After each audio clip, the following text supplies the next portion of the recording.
She said at the party, "Ugh, I wish I'd come single. I'd be having more fun." Loud enough for everyone to hear. I said, "Let's fix that." Then I left. Her 47 missed calls that night when her ride home left without her. You know how people say you can tell how strong your relationship is by how your partner acts when you're not around? I used to believe that too, until that night proved me wrong in the most humiliating way possible. My name's Adam. I'm 33, and I thought I had it all figured out. A steady job, a decent apartment, and a girlfriend who made me believe that love was something you could actually rely on. Her name was Melissa. We'd been together for 2 years, and if you'd asked anyone, they'd tell you we looked like the perfect couple. Always laughing, always showing up together, always posting those candid couple photos that looked like they belonged in a furniture store ad. But perfect couples? They're usually just good at acting.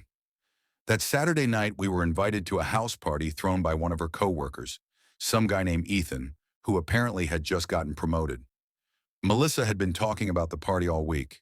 She spent hours picking a dress, talking about how everyone from her office would be there, and making sure I understood that first impressions matter. I didn't mind. I like being the supportive boyfriend. I even stopped by a store to grab a bottle of her favorite wine to bring along as a gift. That was me, always trying to make her proud. We got there around 8. It was one of those suburban parties where the music was just loud enough to drown out small talk and the smell of perfume and beer mixed in the air. People were laughing, talking in clusters. I felt slightly out of place because I didn't know anyone except Melissa. She, on the other hand, fit right in. Within minutes, she was hugging coworkers, laughing, and whispering in people's ears like she'd been waiting for this spotlight all week. I hung back, holding 2 glasses of wine, waiting for her to introduce me. Eventually, she waved me over. "Hey, babe, this is my boyfriend, Adam," she said casually. Just that, no warmth, no pride, just a checkmark introduction before she went right back to talking to her friends. I smiled, shook hands, and tried to engage, but they were all talking about office gossip, people I didn't know or care about. After a while, I drifted to the couch, watching her from across the room. That's when I noticed it, the way she was acting, laughing a little too hard at jokes, touching someone's arm when she didn't need to.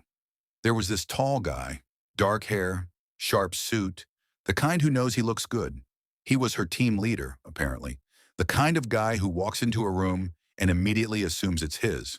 They were standing close, too close. Every few seconds, she'd brush her hair back and smile at him in that way I used to think it was just for me. My gut tightened, but I told myself not to overthink it. She was just being social, right? Around 10, I tried to pull her aside. "Hey, you want to grab some air? Maybe go for a quick walk?"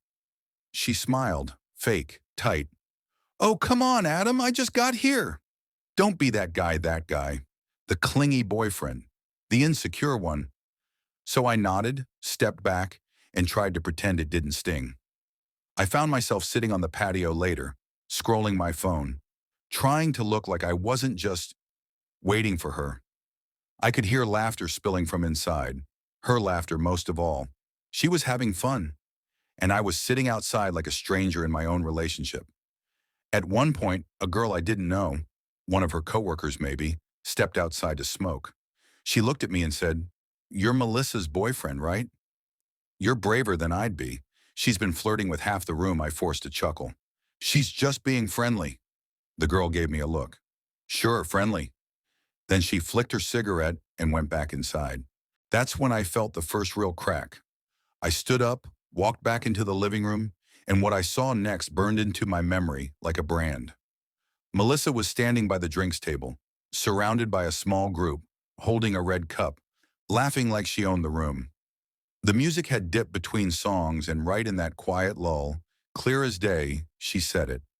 "Ugh, I wish I'd come single. I'd be having way more fun tonight." And she said it loud enough for everyone to hear. There was this half-second silence. People glanced at me, then at her. Some laughed awkwardly, trying to ease the tension. I froze. For a moment I thought maybe I'd misheard, but she looked right at me, smirking, like it was some kind of joke. "Babe, relax, I'm kidding." But it wasn't a joke. It was a public declaration, a dagger disguised as humor. Something inside me just flipped. I walked over, set my drink down, and said calmly, "Let's fix that." Her smile faltered. "Wait, what?" I took my keys from my pocket, straightened my jacket, and said, "You're single now. Have fun." Then I turned and walked out.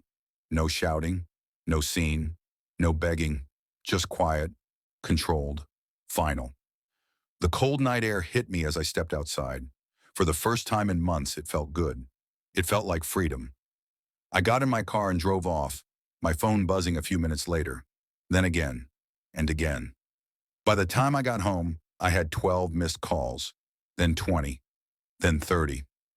When I finally plugged in my phone, the screen lit up. 47 missed calls, and at least a dozen messages.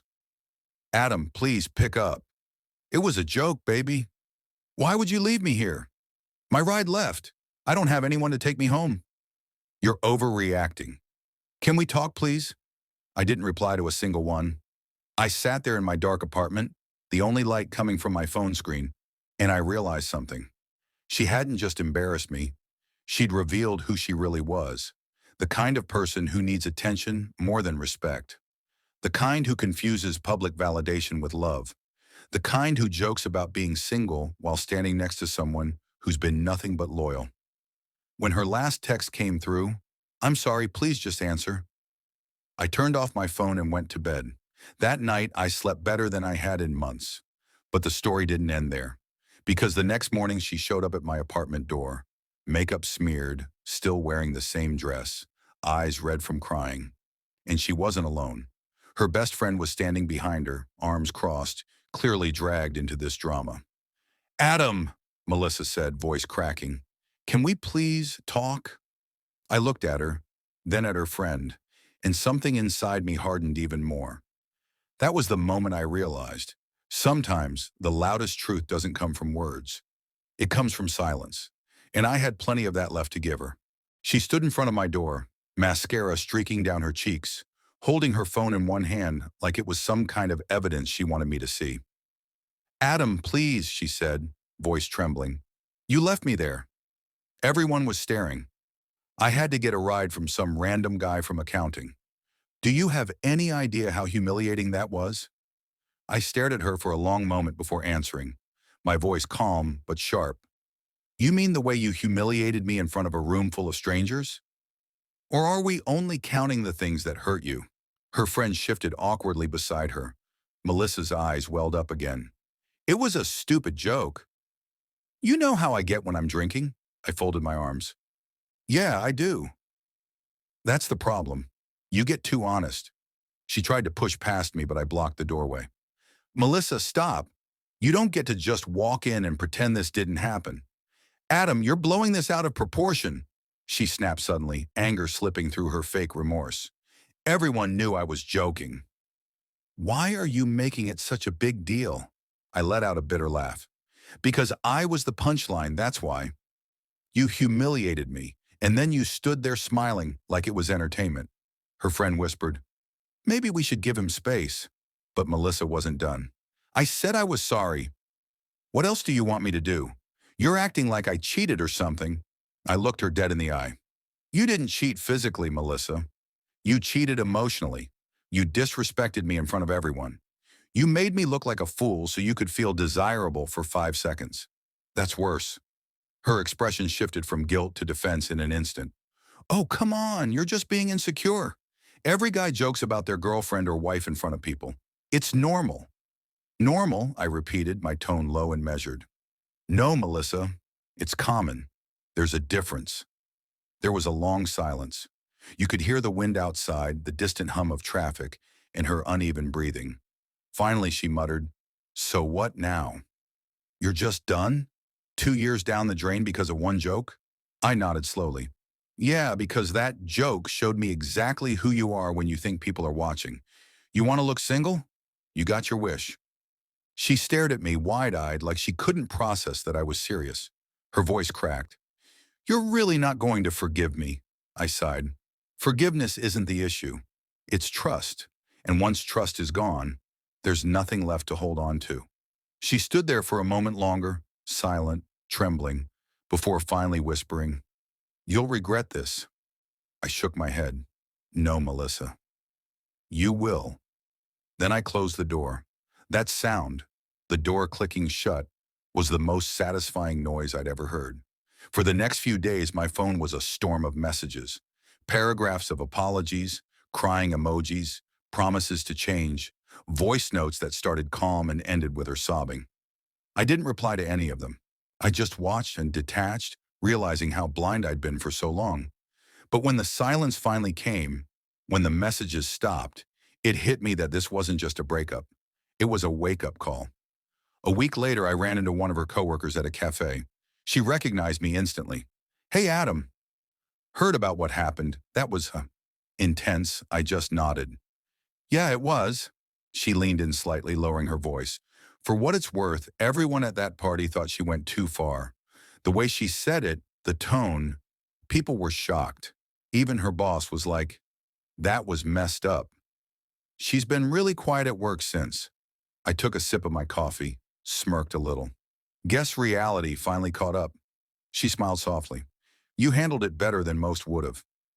Maybe she was right, because if this had happened to me a few years ago, I would have begged, argued, tried to fix it. But now, I'd learned that walking away with your dignity is better than staying and losing yourself trying to prove your worth to someone who can't see it. That weekend, I cleaned out my apartment. Every photo, every note, every memory that had turned sour, I boxed it all up. There's something oddly peaceful about reclaiming your space. While tossing one of her old Polaroids into the trash, I caught myself smiling, not out of bitterness, but relief. Because for the first time, I didn't feel small. I didn't feel like a background character in someone else's life. I felt free. Then out of nowhere, she called again. After nearly 2 weeks of silence, curiosity got the better of me. I picked up. "Adam," she whispered. Her voice was small, broken. "I just wanted to say, I'm sorry. Not the fake kind. I really am. I lost something real because I couldn't stop chasing validation that didn't even matter. You didn't deserve that." For a moment, I almost felt bad, but I knew this wasn't my burden anymore. "I hope you figure yourself out," I said quietly, "because until you do, every party will feel empty, no matter who you're with." She sniffled. "Do you hate me?" I shook my head even though she couldn't see it. "No, I just don't recognize you anymore." And that was it. The final goodbye without the drama, without the tears, without the open wounds. A month later, I saw her on social media, smiling at another party, holding a drink, surrounded by people. The same old performance. Only this time, I didn't feel a thing. Because healing doesn't always come with fireworks. Sometimes it's just peace. The quiet satisfaction of knowing you stood your ground and walked away when it mattered most. And to anyone who's ever been made to feel small, unwanted, or embarrassed by someone who's supposed to love them, remember this: you don't need to make noise to reclaim your worth. Sometimes silence is the loudest response. And the night I walked out of that party, that silence said everything.